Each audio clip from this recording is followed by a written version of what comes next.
ক্যালেন্ডারের পাতা ২১২০ সাল, আজ থেকে ১০০ বছর পর। লেখাটি যারা শুনছেন, আমাদের প্রত্যেকের দেহ তখন মাটির নিচে, অস্তিত্ব তখন রুহের জগতে।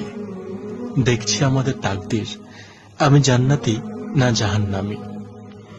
ইতিমধ্যেই ফেলে যাওয়া আমাদের সুন্দর বাড়িটা হয়তো অন্যদের দখলে চলে গেছে, নেক্সট প্রজন্ম ভোগ করছে। পছন্দের কাপড়গুলো ব্যাকডেটেড হয়ে গেছে, শখের গাড়িটি হয়তো অন্য কেউ চালাচ্ছে, আর আমরা খুব কম জনের স্মরণে রেখেছি। কেউ বা ভাবেও না, হাতে সময় নেই, যাদের জন্য সব করতে নিজের জীবনটা শেষ করে দিয়েছিলাম।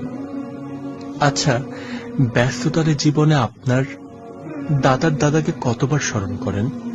আপনার দাদির দাদির কথা কখনো কি আপনার মনে পড়ে?